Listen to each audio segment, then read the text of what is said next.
Hello mga kapatid, isang mapagpalang araw po sa ating lahat. Pagbati po galing po dito sa Politika Artista PH mga kapatid. At ayun na nga mga kapatid, naging trending na naman po at laman na naman po ng social media.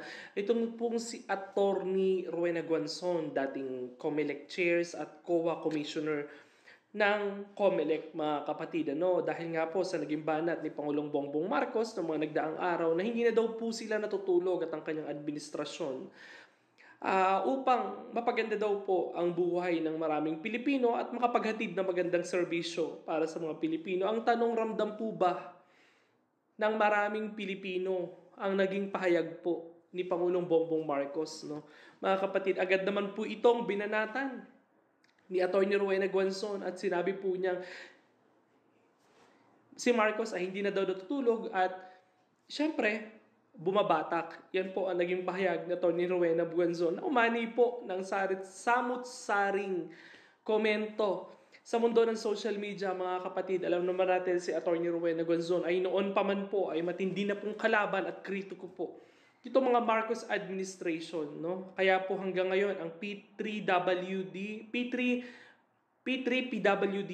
party list ay hindi pa rin po nakakaupo sa Kamara de Representante dahil nga po hinaharang ni Martin Romualdez ang kanilang posisyon at ang kanilang party list, mga kapatid. No, malapit na pong matapos ang termino ng mga party list na mga nanalo po ng mga nagdaang panahon na hanggang ngayon po ay hindi pa rin po sila nakakaupo. Alam naman po natin ang mga party list ng mga congressman ay 3 taon lang po ang kanilang termino. No? Ngayon ay maihalal na naman po sila at kukuha na naman po sila ng bagong mga mailuluklok at mga bagong party list, mga kapatid. Hindi po napagbigyan ang P3WD sa pamumuno po nito ni Atty. Rowena Guanzon, ang mga kapatid nating PWD may mga karamdaman ay hindi po nabigyan ng pondo. Gayong sila naman po ay nanalo at nakakuha po ng upuan bilang representante po ng P3WD, ang mga kapatid nating may mga kapansanan. Ayun nga, nakakalungkot dahil imbis na unahin po ang kapakanan po ng marami nating mga kababayan, ang mga maralita nating mga kababayan, ay mga karamdaman, may mga sakit at nagdadalamhati sa buhay, imbis po na mapagtuunan ng pansin ay hindi pa po nila pinagbigyan na magkaroon po ng boses itong si Atty. Rowena Guanzon. Bagkus, pinailan pa po ng maraming kaso nitong Marcos administration, mga kapatid. Kaya naghihimutok po ang kanyang butse, mga kapatid, o ang galit po ni Atty. Rowena Guanzon. No? At basahin po natin ang galing sa balita. Ang balita ngayon, courtesy po, ang Pilipino. Nagising ang bayan matapos maglabas ng matapang na banat. Si Atty. Rowena Guanzon na tila patama, pinatamaan ang pahayag ni Pangulong Marcos Jr. na hindi na raw siya at ang kanyang gabinete natutulog sa dami ng trabaho, hindi na daw natutulog.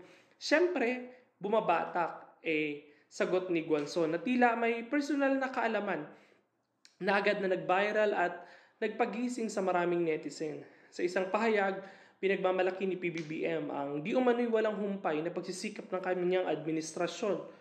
Ang ating mga kalihim ay hindi na natutulog. Alam ko po yan dahil hindi ako rin ay hindi na rin po natutulog. Saka na tayo matutulog, marami pa tayong gagawin. Pero tanong ng taong bayan, ano ba ang ginagawa ng kanilang pagpupuyat habang hindi pa malinaw kung ano talaga ang nagpapanatili ng gising sa administrasyon. Isang bagay ang siguradong ang taong bayan hindi rin makatulog sa pagtaas ng presyo ng mga bilihin sa kaliwat kanang alegasyon ng mga anomalya sa administrasyon. Alam naman po natin, mga kapatid, na itong pong Marcos administration ay nabalot na po ng samut-saring anomalya, samut-saring issue po na wala pong kasagutan, na hindi po nasasagot ng Marcos administration na hanggang ngayon. At lalong-lalo na po ang naging akusa po hindi po akusa ang naging noon pa po ay tumatakbo na po si Bongbong Marcos ay nagkaroon na po ng pahayag si dating Pangulong Rodrigo Duterte hinggil po sa naging bisyo po ni Pangulong Bongbong Marcos na hanggang ngayon po ay hindi pa rin nasasagot ni Pangulong Bongbong Marcos kung siya po ba ay gumagamit ng pinagbabawal na gamot. No? Ito po ay napakalaking paglabag po sa konstitusyon ng Pilipinas kung ito po ay mapapatunayan ni si Pangulong Bongbong Marcos ay gumagamit po ng ipinagbabawal na gamot, mga kapatid, na ilang beses na pong tinanong ng mga media na pilit pong iniiwasan ni Bongbong Marcos na sagutin. At marami na po ang humikayat kay Pangulong Bongbong Marcos na magpa-hair follicle drug test dito, no?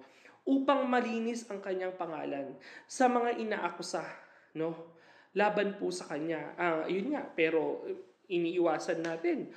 Marami na rin pong hinaghamon na rin po si Vice President Sara Duterte at si dating Pangulong Rodrigo Duterte at ang ibang mga opisyal po, ang pamilyang Duterte po ay nanguna na po sa pagpapadrug test upang may clear din po ang kanilang pangalan sa ipinagbabawal na gamot dahil pati rin po sila ay pumuputok din po sa social media na pati din daw po ang mga Duterte ay gumagamit din daw po ng ipinagbabawal na gamot. Pero ito po ay pinabulaanan, mga kapatid.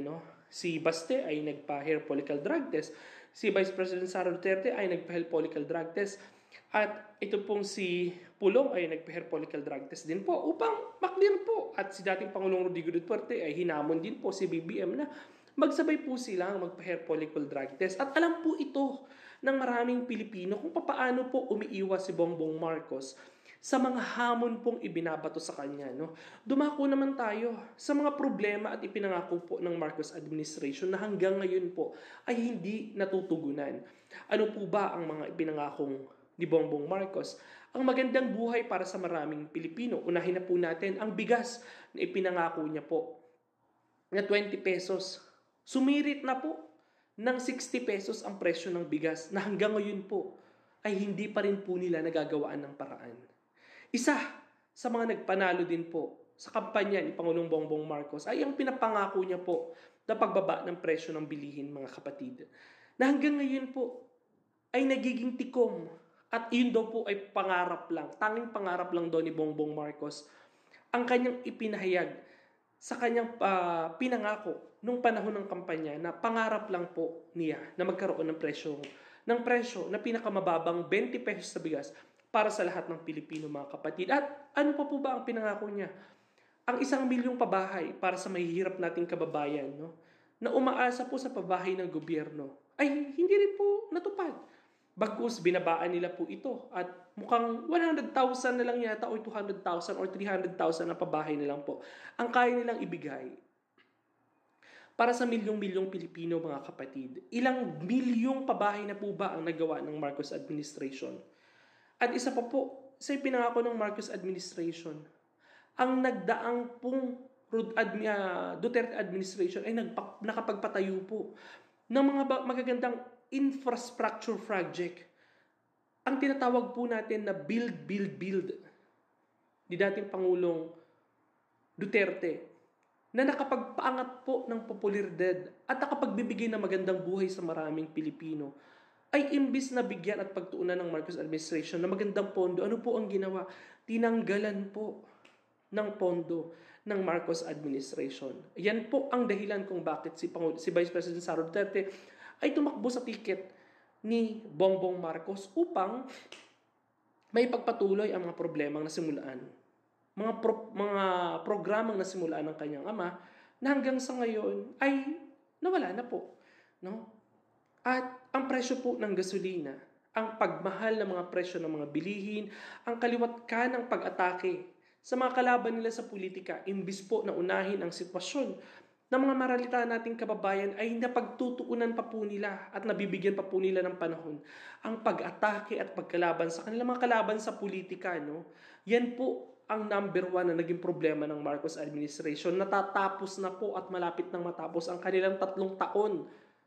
Pero wala pa po tayong nakikitang magandang at maayos na proyekto ng Marcos administration. Kung hindi, puro lamang sa mga nagdaang administrasyon. Kung meron man silang naipapatayo, hindi po natin alam. Kayo po, mga kapatid, paano po ang inyong suggestions at ano po ang inyong komento sa naging pahayag po ni Atty. Rowena Gonson? Tama po ba ang kanya naging pahayag? I-komento nyo po dyan sa ating YouTube channel at babasahin po natin yan, mga kapatid. Maraming salamat po sa inyong pagsuporta at palaging panonood dito po sa Politika Artista PH, mga kapatid. Maraming salamat po.